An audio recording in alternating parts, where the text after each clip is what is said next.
નજર કરીશું અન્ય મહત્વના સમાચારો પર। અમદાવાદમાં નિવૃત્ત આઈપીએસ અધિકારીની પત્ની સાથે 18 લાખની છેતરપિંડી કરવામાં આવી।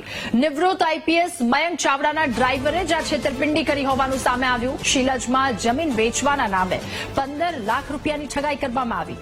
દલાલનો સંપર્ક કરતા ડ્રાઈવર ભાવિક પંચાલનો આખો ભાંડો ફૂટ્યો। ચાંદખેડા પોલીસે ગુનો નોંધી આ સમગ્ર મામલે તપાસ હાથ ધરી છે। વધુ માહિતી મેળવીશું। સંવાદદાતા અનિતા આપણી સાથે ફોન લાઈન પર જોડાયા છે। અનિતા, ડ્રાઈવરે 18 લાખની છેતરપિંડી કરી, શું વધુ વિગતો, શું ખુલાસાઓ?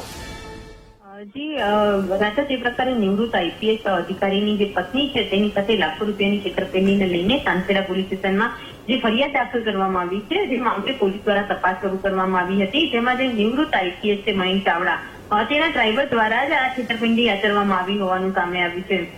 તપાસમાં એ સામે આવ્યું છે કે આ જે નિવૃત્ત આઈપીએસ જે છે તે શીલજમાં જે જમીન વેચવાના નામે તેમની પત્ની સાથે જે 18 લાખની છેતરપિંડીને લઈને દલાલનો સંપર્ક કરવામાં આવ્યો હતો અને આ દલાલ દ્વારા જે સમગ્ર જે ચીટિંગ કરવામાં આવ્યું હતું, જ્યારે તપાસ કરવામાં આવતા આજે દલાલ અને આજે નિવૃત્ત આઈપીએસના જે ડ્રાઈવર છે ભાવિક પંચાલ, બંનેની સંડોવણી હતી અને બંને ષડયંત્ર રચીને આ પ્રકારે 18 લાખની ઠગાઈ આચરી હોવાનો ખુલાસો થયો છે।